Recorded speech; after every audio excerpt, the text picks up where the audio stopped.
Hello tout le monde, j'espère que vous allez bien. Aujourd'hui je vous retrouve pour une vidéo un peu particulière, j'aime pas trop dire ça, mais bon écoutez. J'ai vraiment lancé la vidéo sans rien préparer, donc j'espère que ça va pas être trop brouillon. Pour vous redonner tout le contexte, avant d'ouvrir ma chaîne Booktube et mon compte Bookstagram, j'étais donc blogueuse à la base, et j'étais blogueuse principalement nail art. C'est-à-dire que je passais mes journées à me faire les ongles, à faire des dessins hyper minutieux et tout, et j'avais un blog là-dessus quoi. Je pense que vous savez ce que c'est le nail art. Bref, entre temps j'ai un peu arrêté parce que bon, passer 4 heures sur mes ongles, j'ai plus vraiment le temps.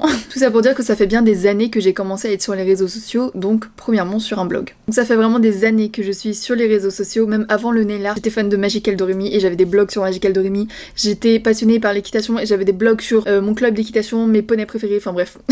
Et donc quand j'ai arrêté un peu de faire du nail art et que j'ai commencé à me diriger vers le livre, je parlais un peu de tout et n'importe quoi, tout ce dont j'avais envie, un peu comme aujourd'hui en fait. Et en fait ça m'arrivait d'écrire des articles juste sur la vie, sur ce que je ressentais au moment présent. Et du coup la dernière fois je me suis reconnectée à mon blog, c'était sur Blogger d'ailleurs, et mon pseudo c'était Bim Bam Boom, vous voyez d'où ça vient le Bim Bam Books. Et j'ai commencé à en relire et je me suis dit oh faut que je le fasse en vidéo, faut que je redécouvre ça en vidéo parce qu'il y a des trucs, en vrai c'est des trucs un peu intimes, genre c'était un journal intime en ligne quoi. Et du coup bah je voulais redécouvrir ça avec vous, sachant qu'il y a même des échos à certaines vidéos que j'ai fait il y a pas si longtemps, le fait d'être seule, de pas oser de faire des choses par soi-même. Je parle de racisme aussi à un moment parce que j'étais vraiment pas en sécurité, enfin confiance en soi, blablabla. Bref, on va redécouvrir tout ça ensemble. Donc je ne vais évidemment pas vous donner le lien de mon blog, je sais même pas s'il est encore en ligne, je pense que tout est en privé. Ah non, celui-là il y avait pas beaucoup d'articles. En fait, ouais, voilà. En fait, celui-là, c'est mon deuxième blog parce que j'avais changé, parce que le premier, c'était vraiment que nail art. Et là, j'avais décidé de parler de tout et n'importe quoi. Donc, vous pouvez voir que les articles datent de 2015. Ça fait 7 ans maintenant. Oh, incroyable. J'avais quel âge? Bah, j'avais 18 ans. Oui, si, je sortais du lycée. Attends, mais j'étais grande déjà. J'étais pas bien dans ma vie. Donc, vous voyez que mon premier article, c'est bienvenue parce que voilà, c'était mon nouveau blog. Et le jour d'après, le 27 octobre 2015, j'ai un article qui s'appelle J'ai besoin de me sentir vivante. Regardez ma bannière, elle était pas mal, non? Franchement, j'aime bien. Ça y est, on y est, premier article. J'ai besoin de me sentir vivante. La vie est pleine de surprises, d'aventures, de mystères et de folie. Il y a tellement de choses à découvrir. Je rêverais de faire le tour du monde, découvrir des centaines de cultures, des nouvelles personnes, de beaux paysages. Je rêverais de voyager un peu partout. J'aimerais découvrir la beauté de la nature, gravir des montagnes ou même marcher dans les bois. Me sentir vivante parmi tout cela. On est en automne et pour moi il s'agit de la plus belle saison pour découvrir la nature. Je suis toujours d'accord avec moi-même. Je suis une fille qui a besoin de bouger. J'ai besoin de me dépenser, de me sentir vivante. Aujourd'hui, je suis en vacances et je m'ennuie. Oui, j'adore rester dans mon lit en regardant des séries avec un bon chocolat chaud. Oui, j'adore ça parce que je suis une série addict. Mais ce n'est pas ça la vraie vie. Ma vie est ennuyante. Je ne fais rien de mes journées, je ne suis en aucun cas productive et c'est ça qui m'embête. À l'heure où je vous parle, je suis de retour chez mes parents pour les vacances dans ma ville où j'ai toujours vécu. Il s'avère que je ne sors jamais parce que tout simplement je n'ai pas d'amis ici. Je me suis toujours demandé si les gens étaient insupportables ou si je ne supportais personne. Peu importe, aujourd'hui je n'ai aucun ami ici, c'est pourquoi je ne sors jamais et que je reste enfermée chez moi. C'est dur ce que je raconte là, j'étais un peu déprimée je pense. Si je me souviens un peu de cette période, j'étais vraiment pas bien dans ma peau. Ça me donne les larmes aux yeux.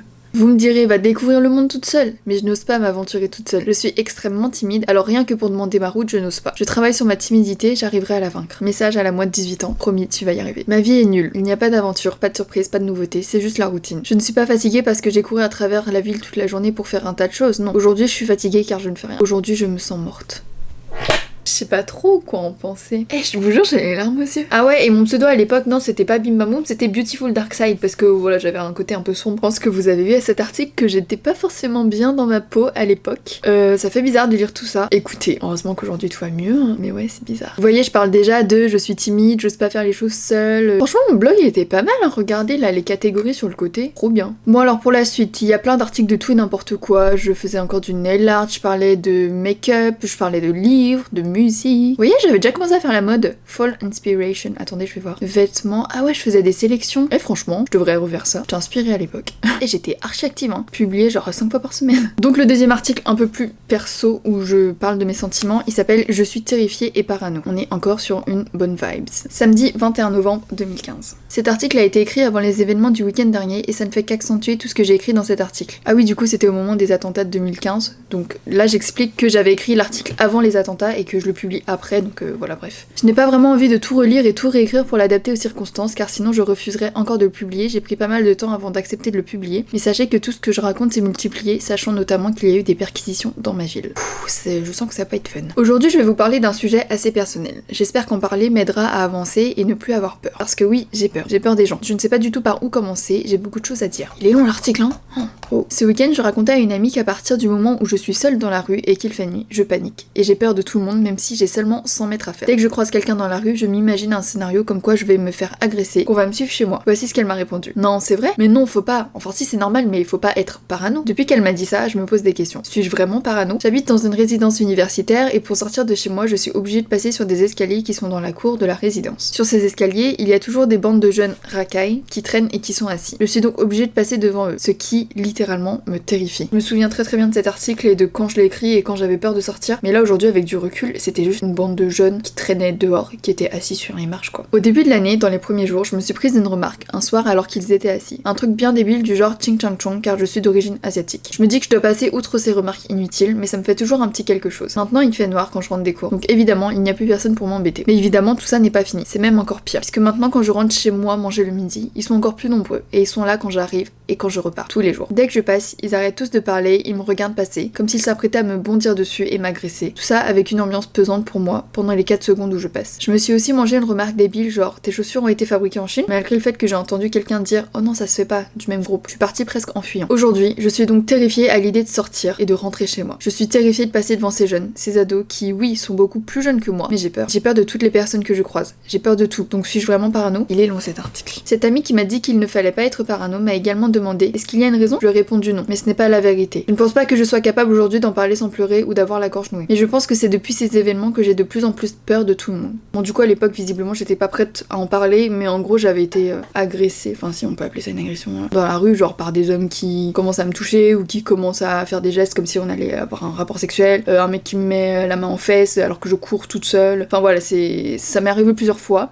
et ça m'a vraiment traumatisée à l'époque. Et je me souviens à l'époque quand j'étais rentrée chez moi après ces deux événements là, j'étais en larmes, enfin genre ça m'a vraiment traumatisée. Bref, c'est de ça dont je parle dans cet article. Pour revenir au fait de marcher seule dans la nuit, je n'ose pas demander aux gens de me raccompagner. J'ai peur de me faire passer pour une petite fille qui a besoin d'un adulte qui doit se faire accompagner. Je n'ai pas envie de déranger, du coup je rentre souvent seule dans la nuit. Je sais que ce n'est pas bien, je sais que je devrais demander, mais en plus d'être parano, je suis extrêmement timide. Et bah dis donc, y'a rien qui va dans ta vie ma cocotte. J'essaie de plaire à tout le monde, c'est un de mes défauts. Je sais que je ne peux pas plaire à tout le monde, et pourtant j'essaie. Je viens de taper peur des gens sur Google et je tombe sur le terme de phobie sociale et anxiété sociale. Que faire de ça? Je n'y ai jamais pensé, je n'ai jamais imaginé que je pourrais associer mes sentiments à ces mots, qui ont une forte signification pour ma part. Ce qui est paradoxal, c'est que j'aime beaucoup rencontrer de nouvelles personnes. Par exemple, pour ma rentrée post-bac, j'ai tout quitté et j'ai changé de ville. Ce qui m'a totalement terrifiée, mais en même temps j'avais hâte de rencontrer des nouvelles personnes. Ça je le confirme du coup. En fait j'ai écrit tout ça quand j'étais en BTS audiovisuel. Donc franchement là si j'ai des potes du BTS qui regardent cette vidéo, je pense qu'ils vont un peu être... Je pense qu'ils s'attendaient pas à ça. Mais clairement même si j'étais très timide et que j'osais pas faire grand chose, bah le BTS c'était genre une des meilleures parties de ma vie quoi. Bref. Ensuite je donne la définition de la phobie sociale. Je ne sais pas si je suis atteinte de phobie sociale, même si je me reconnais beaucoup dans les faits énoncés sur internet qui décrit une personne ayant une phobie sociale. Mais en tout cas j'ai vraiment peur des gens et j'espère que je vais réussir à changer cela parce que ça me pourrit la vie. Je stresse en rentrant et en sortant de chez moi. Je suis en stress permanent. Preuve, j'ai des boutons de fièvre toujours présents au moment de stress. Je perds de plus en plus confiance en moi. Je ne sais pas comment finir cet article qui est parti dans tous les sens. Je pense que j'ai oublié énormément de choses mais je commence à me perdre dans mes paroles. J'espère que vous me comprenez, j'espère qu'en parler m'aidera à avancer. Merci de m'avoir lu. Petite édite en même temps que ce Ludio, donc en même temps que l'intro que j'avais réécrit et tout. Dans la semaine, je suis sortie de chez moi, jupe et tout, et les filles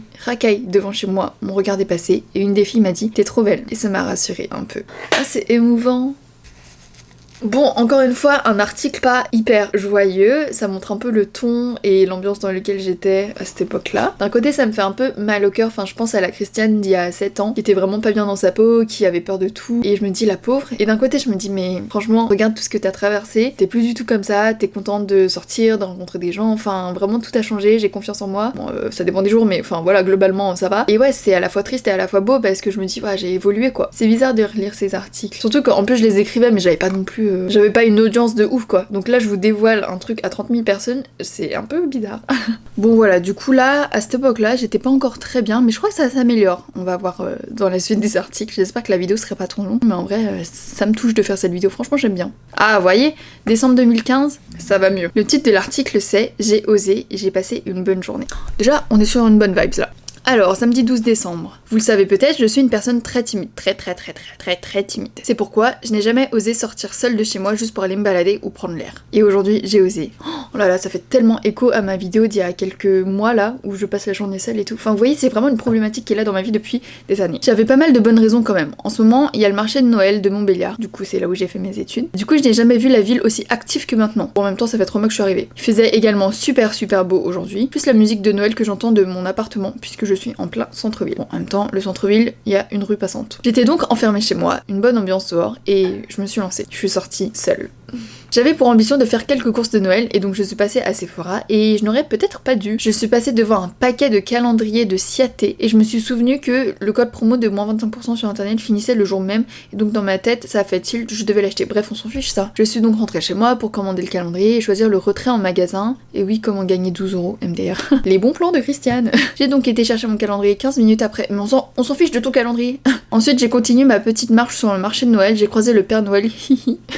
J'ai décidé de me prendre des churros pour craquer jusqu'au bout. Au final, j'ai passé une super bonne journée sans parler du moment quand je suis rentrée chez moi. J'ai ouvert mon calendrier et je me suis posée dans mon lit avec un chocolat chaud. Et tout ça parce que j'ai osé. J'ai osé sortir seule et j'ai un peu craqué mon slip aussi. Et ça fait du bien, vous devriez essayer. Bah voilà, je suis un peu plus heureuse, j'ai osé faire les choses par moi-même et tout va bien quoi. Cet article, ça fait vraiment écho à la vidéo que j'ai sortie que je vous mets juste ici, où je passe la journée seule et je kiffe ma vie quoi. Maintenant, c'est une puissance 10 000. C'est émouvant de voir qu'il y a des choses que j'ai dit il y a des années, il y a 7 ans, c'est encore vrai aujourd'hui et que j'ai réussi à passer outre quoi. Et à m'améliorer et à grandir là-dessus. Les choses que j'ai faites en 2015, qu'est-ce que j'ai réussi à accomplir en 2015 ? Je crois que j'ai accompli beaucoup de choses. Il est parfois bon de se remémorer ce qu'on a fait dans l'année pour voir tout ce qu'on a accompli, donc c'est parti. Typiquement, encore une fois, c'est comme ma vidéo top 10 des moments de mon année 2021 là. 2015 fut l'année de mes 18 ans. J'ai également obtenu mon permis. Et mon bac, mention assez bien. Je suis allée au concert de mon idole Darren Criss à Paris lors de la convention Glee. Ah, j'avais oublié ça. Pour tout vous dire, Darren Criss, pendant toute mon adolescence, c'était mon idole absolue. Genre, j'étais en fangirl de lui. Donc je l'avais rencontré et c'était une des plus belles journées de ma vie. Ma sœur m'a offert une place pour un concert des Pentatonix, c'était magique, trop cool. J'ai fait 3 spectacles de danse. J'ai rencontré pour la première fois ma plus belle rencontre sur internet, ma meilleure amie, en débarquant chez elle le jour de ses 18 ans. J'étais une très grande fan de Darren Criss aussi et on s'était jamais rencontrés, ça faisait genre 3-4 ans qu'on se parlait sur internet. Mais évidemment, enfin on avait 15 ans, on n'allait pas traverser la France pour se voir. Et du coup à 18 ans, avec l'aide de ses amis, j'ai débarqué chez elle pour son anniversaire, c'était trop cool. Aujourd'hui on n'est plus énormément en contact mais on se prend des nouvelles de temps en temps et j'adore. J'ai également rencontré mes 2 autres plus belles rencontres sur internet, mes 2 meilleures amies à Paris lors de l'exposition Harry Potter.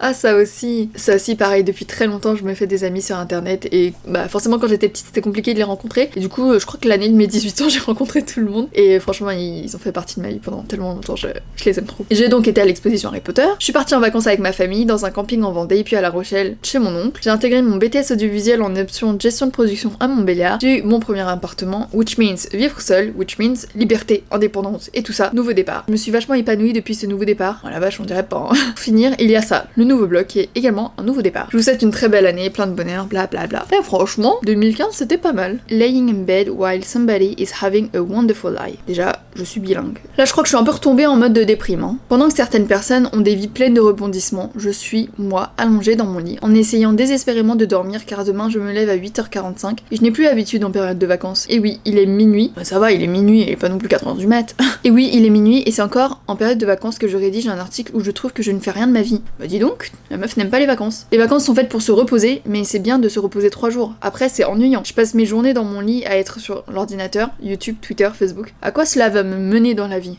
Rien, peut-être à part le blog qui me permet d'échapper à cette réalité. Mais girl, tu vas vivre des réseaux sociaux après. Heureusement que demain je prends mon train pour retourner à Montbéliard, là où je me sens un peu mieux qu'ici, à 3. Au moins je vois des gens, je sors, rien que pour faire les courses, je bouge un minimum, rien que pour cuisiner, et ça fait du bien. J'aimerais tellement être créative, être productive, faire quelque chose, mais je n'ai aucune idée de quoi faire. Si vous avez des idées, je suis preneuse. Tu vas trouver ta voix dans quelques mois, promis. Non, attendez, il est sorti quand l'article ? 30 décembre 2015. Cet article est sorti la veille de la publication de ma première vidéo YouTube. Je crois que ça m'a inspirée. J'ai publié ma première vidéo YouTube le 31 décembre 2015, et j'étais à Montbéliard. Donc je pense que j'ai pris mon train là pour retourner à Montbéliard, j'ai tourné une vidéo, je l'ai montée, je l'ai publiée dans la même journée parce que j'avais envie de faire des trucs dans ma journée. Et voilà où ça nous mène aujourd'hui. Alors, qu'est-ce qui se passe ensuite en 2016 ? Oser. Ah ouais, j'ai osé me couper les cheveux. Bon, je vais pas lire tout l'article, mais voici un avant-après de mes cheveux. Et regardez, j'avais les cheveux violine rouge. Et c'est dans cet appart-là que tout a commencé. J'étais horrible. En 2016, j'ai publié un article qui s'appelle L'amour. qu'est-ce que je raconte là-dedans? Bonjour à tous, aujourd'hui je vais vous parler de l'amour, oui ce fameux sentiment que tout le monde recherche. Aujourd'hui tout le monde cherche à avoir une relation, sérieuse ou pas, la vie tourne autour de l'amour. Et bien moi, je vais vous dire que je suis très bien seule. Mais bon c'est vrai qu'à cette période je voulais pas être en couple. Aujourd'hui je ne dis pas qu'un jour je serai heureuse d'avoir quelqu'un à mes côtés, mais aujourd'hui je suis bien seule. Et ça m'énerve que tout le monde me dise alors t'as un copain, t'attends quoi, amuse-toi un peu. Lui il te kiffe trop, va lui parler. Non, non, non, je ne veux rien, j'aime bien être toute seule, alors laissez-moi tranquille. J'étais ravagée, hein. Tous les messages niais, mignons, les photos couple goal, ça ne me fait pas du tout rêver. Ça me donne juste envie de rester seule encore plus longtemps. Mais qu'est-ce qui se passait dans ma vie? Genre, j'avais pas vécu un truc horrible non plus. Hein. J'ai vraiment le sentiment qu'aujourd'hui, toutes nos vies tournent autour de l'amour et du sexe. Et je vous avoue que moi, je m'en contrefous de tout ça. Je veux juste revivre ma vie et qu'on me laisse tranquille. Et les commentaires du style, lui, il t'aime trop, ça se voit. Ça gâche vraiment les amitiés et c'est vraiment triste et dommage. Peut-être que vous allez me contredire, mais c'est mon sentiment. Oula, bah, il avait dû se passer quelque chose dans ma vie. Parce que si je dis ça gâche des amitiés, je crois pas avoir perdu quelqu'un. Comme ça, j'ai pété un plomb ce jour-là. Donc voilà pour mes articles de blog. Après tout ça, j'ai un peu arrêté d'alimenter ce blog et ensuite j'ai commencé Booktube et waouh, cette vidéo elle était émouvante et ça m'a fait quelque chose de relire tout ça. J'espère que ça vous a parlé. C'était un peu intime, mais écoutez, c'était chouette quand même. J'espère que cette vidéo vous aura plu. N'hésitez pas à me dire si vous voulez que je refasse des vidéos de ce style, mais en redécouvrant mes plus anciens blogs, genre les trucs archi pourris, Magical Doremi, les trucs sur mon club d'équitation. Enfin, vous voyez, je devais avoir 10 ans. Non, je devais avoir genre 13 ans, 13-14 ans peut-être à la limite. J'espère que cette vidéo vous aura plu. N'hésitez pas à me dire tout ce que vous pensez de cette vidéo en commentaire, à vous abonner, à liker la vidéo, à mettre la petite cloche. Et puis moi je vous dis à la semaine prochaine pour une nouvelle vidéo. Bisous!